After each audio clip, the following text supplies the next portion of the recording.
bungsu dari Kiai Hasyim Asy'ari, dari ibu Nyai Nafikoh. Kakak pertamanya Nyai Khairiyah, Nyai Wahid, kemudian Nyai Holik, Nyai Karim, dan beliau yang bungsu.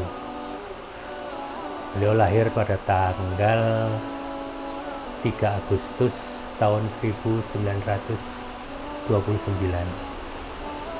Usia kanak-kanak sekitar 6 atau 7 tahun, beliau sudah ditinggal oleh Nyai Nafikoh, sehingga beliau jadi anak yatim. Pendidikan beliau pertama tentu saja di Tebuireng, diasuh oleh ayah beliau sendiri, kemudian melanjutkan mondok di beberapa tempat, yang saya tahu pertama di Jogja, di Krapyak, kemudian yang kedua di Pacitan, di Termas. Pendidikan beliau memang tidak terlalu banyak karena usia 16 tahun beliau sudah masuk di kelas Karanhiskulo. Jadi usia 16 tahun, dimana kalau anak-anak kita sekarang ini baru aliyah kelas 1 atau bahkan sanawiyah kelas 3, beliau sudah ikut perjuangan di kelas Karanhiskulo. Sehingga itulah sebabnya saya katakan tadi, pendidikan beliau tidak terlalu banyak. Beliau menjadi pengasuh pesantren Tebuireng itu mulai tahun 1965. Setahun sebelumnya beliau sempat membawa keluarganya pindah ke Jakarta karena kegiatan beliau di Jakarta cukup banyak waktu itu sebagai aktivis di GP Ansor waktu itu. Tapi begitu kakak kandungnya Yai Holik meninggal, beliau diminta oleh keluarga untuk kembali ke Jombang untuk meneruskan mengelola atau mengasuh pesantren Tebuireng. Beliau sempat aktif di kemiliteran, pangkat terakhir pangkatnya Letnan 1, termasuk perwira juga itu artinya. Beliau pensiun karena minta pensiun dini, dan alhamdulillah sampai akhir hayat beliau tetap masih mendapatkan pensiun sebagai tentara. Datanya itu beliau pernah memimpin pasukan di Tuban, kemudian pernah juga di mana itu, di dekat Surabaya itu, lupa saya namanya, saya juga ada. Karangpilang juga pernah, itu ada juga markas tentara. Walaupun pada beberapa kesempatan beliau juga sempat ditahan juga karena dianggap melawan pemerintah waktu itu. Padahal waktu itu beliau hanya sekedar menerima tamu, dan tamu itu ternyata sedang melarikan diri dari kejaran pemerintah. Itu yang terjadi waktu itu. Tahun 48 dengan kakaknya Yai Holik, Yai Holik juga tentara juga, pangkatnya lebih tinggi dari beliau malah. Itu operasinya di Ponorogo. Yang pertama menyerbu penjara kota Ponorogo. Di sana itu banyak tokoh-tokoh Islam yang dipenjarakan oleh PKI. Termasuk waktu itu ada tokoh yang siapa namanya, yang dari Pak Sangidu dari Solo, itu tokoh Islam. Ada juga Kolonel Hambali yang kemudian ternyata menjadi kakak ipar beliau, dan beberapa kiai, termasuk kiai yang dari Gontor juga ada. Ketika Gontor diserbu PKI pun beliau sempat membantu untuk mengusir PKI di sana. Karena itu hubungan beliau dengan keluarga Gontor relatif cukup dekat. Ketika salah satu pengasuh Gontor meninggal, saya lupa yang mana itu, beliau hadir dan beliau diberi kesempatan untuk berbicara atas nama keluarga. Itu penghormatannya yang diberikan oleh keluarga Gontor pada beliau. Dan menurut cerita beliau datang ke Tebuireng itu, Tebuireng tidak punya kas sama sekali, tidak ada uang sama sekali di kasnya pondok, sehingga tiap akhir bulan beliau itu berusaha mencari pinjaman kepada agnia-agnia yang ada di sekitar Jombang untuk membayar honor gaji para guru. Dan itu berlangsung beberapa lama, artinya pinjam, kemudian dicicil, kemudian waktunya gajian pinjam lagi, sampai pada akhirnya bisa tertutup semuanya. Dalam masa kepengasuhan beliau banyak melakukan beberapa hal yang mungkin agak luar biasa pada saat itu. Beliau mendirikan tahun 67 atau 68, saya lupa, mendirikan Universitas Hasyim Asy'ari. Jadi sebetulnya Universitas Hasyim Asy'ari itu berdirinya tahun 68 itu. Bukan seperti yang sering disebut sekarang tahun 2000 sekian. Beliau juga tahun 75 mendirikan SMP SMA Wahid Hasyim di dalam lingkungan pondok. Itu satu hal yang jarang atau malah mungkin hampir belum ada di seluruh pesantren di Indonesia.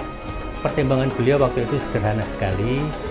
Waktu itu di Jombang, sekolah SMA SMP negeri cuma satu.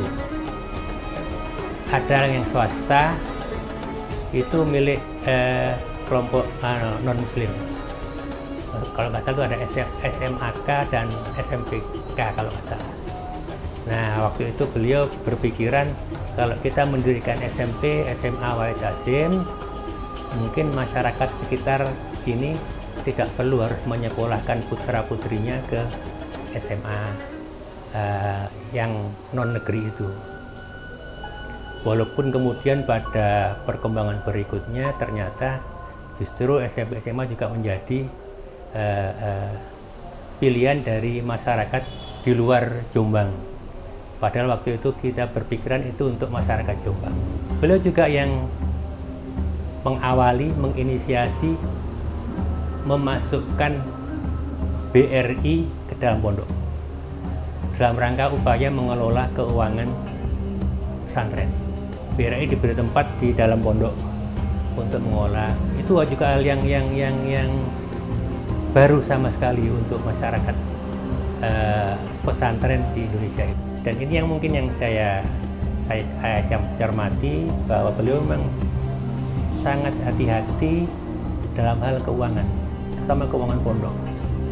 Beliau sama sekali tidak megang uang pondok, bahkan tanda tangan mengambil uang di bank pun dari pondok beliau nggak tanda tangan.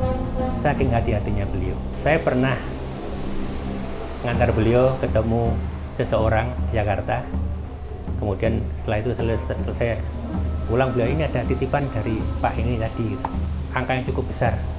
Saya serahkan ke bendahara pondok dari Pak ini. Kemudian secara nggak sengaja 3 minggu kemudian saya ketemu lagi sama beliau itu, Pak, apa yang uang itu. Saya sampaikan, Pak, terima kasih Pak, saya dari sebagai sekretaris pondok yang menerima atas bantuannya. Orangnya ketawa, itu bukan untuk pondok, itu untuk Bapak saja itu. Saking hati-hatinya beliau untuk memisahkan antara uang pondok dan uang pribadi.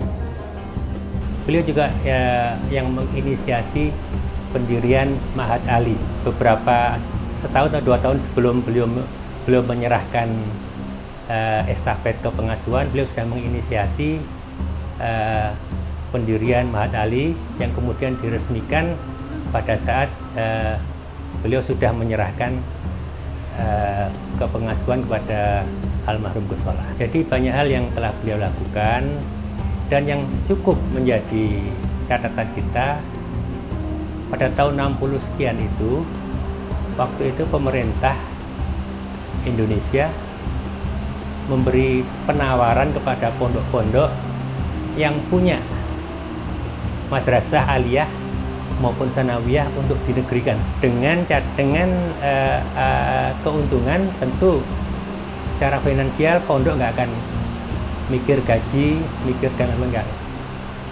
Dari 4 pondok besar di Jombang, hanya Tebu Ireng yang tidak mau dinegrikan. Salah satu pertimbangan utama beliau adalah bahwa beliau tidak ingin madrasah kita nanti terlalu diatur oleh pemerintah. Apakah itu soal kepemimpinan sekolah, apalagi soal kurikulum, itu yang beliau pertimbangkan, sehingga beliau menolak untuk dinegrikan. Saya sempat menjadi sekretaris beliau di tahun 89 sampai tahun 2006. Satu hal yang saya catat, beliau itu sama sekali tidak kerso minta bantuan ke pemerintah, sama sekali nggak mau. Prinsip beliau, kalau kita dibantu kita terima, tapi kita tidak mau minta bantuan. Itu yang beliau tekankan, sehingga praktis selama saya menjadi sekretaris beliau tidak pernah sekalipun saya bikin surat permohonan bantuan kepada pemerintah. Saya ingat dulu pernah ada teman saya yang di Setnek nelpon saya, Gus, ini ada bantuan kendaraan dari Setnek untuk Tebu Ireng, tolong dibikinkan surat permohonan. Saya sampaikan ke Bapak bilang nggak usah wis, kalau mau dikasih kasih aja, diterima, tapi kalau kita harus bikin permohonan tidak apa-apa. Ini mungkin yang harus kita teladani, bagaimana pesantren itu berusaha benar-benar mandiri. Di tengah-tengah kemandirian beliau itu, beliau tidak lupa untuk membeli tanah-tanah yang ada di sekitar pondok. Walaupun sedikit.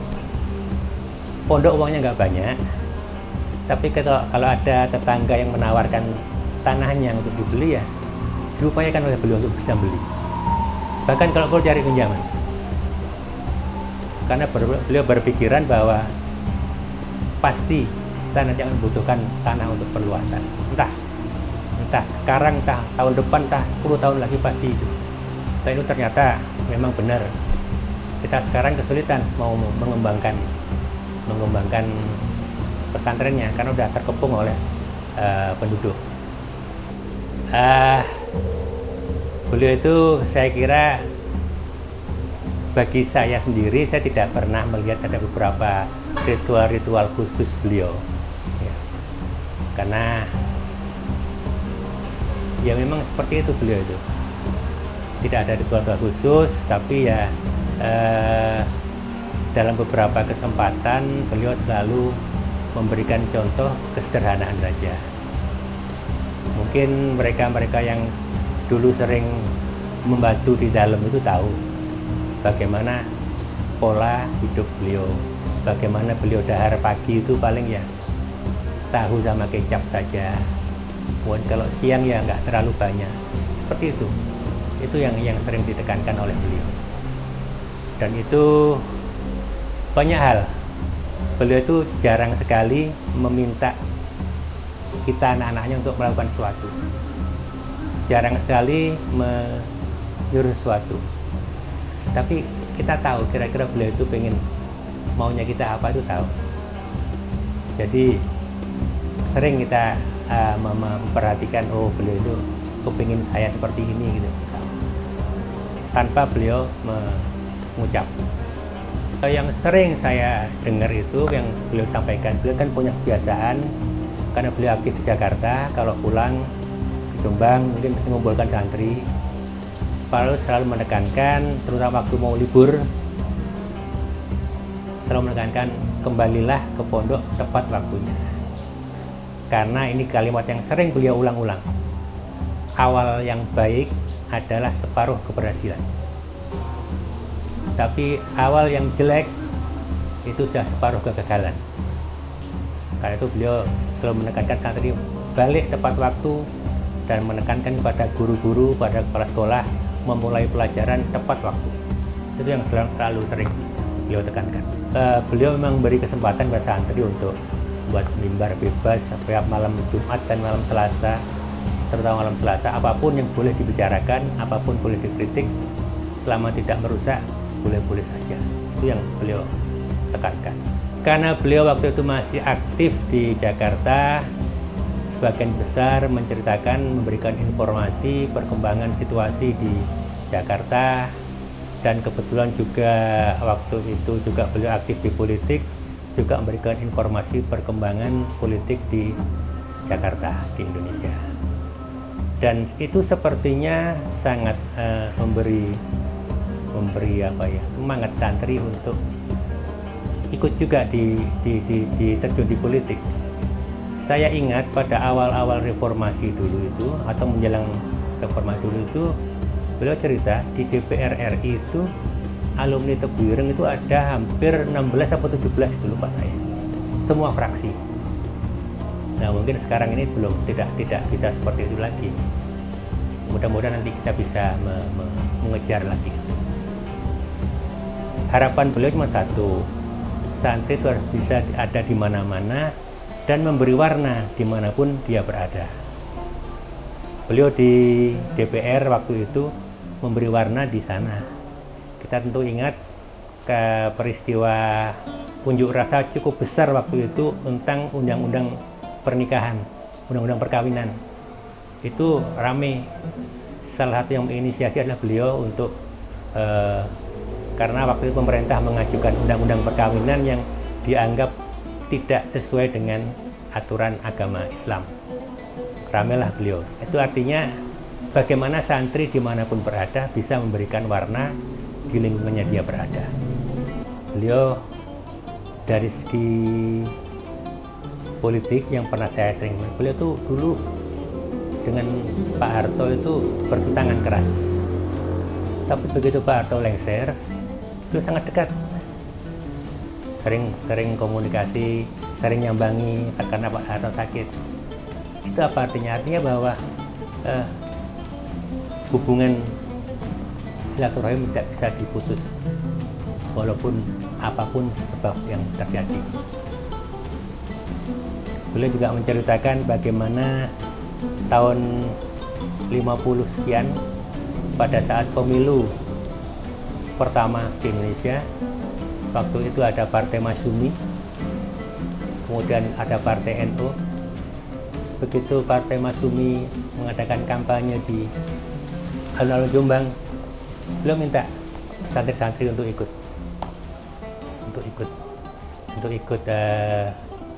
datang ke sana sebagai penghormatan kepada teman-teman beliau yang di Masyumi. Beliau ingin santri-santri kita itu bisa berada dimanapun. Tapi walaupun berada dimanapun, tapi bisa memberi warna dimanapun dia berada.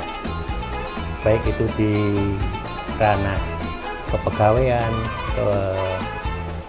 kalau sekarang lebih terbuka, kesempatan untuk jadi pegawai negeri, kesempatan jadi polisi, tentara, lebih terbuka, silakan santri-santri berada di sana juga. Walaupun tidak berarti semua harus ke sana. Karena beliau juga menyadari bahwa alumni Tebu Ireng itu kan tidak semuanya jadi kiai. Mungkin nggak lebih dari 20%-nya di kiai. Yang lainnya bisa menyebar kemana-mana untuk memberikan warna di Indonesia ini.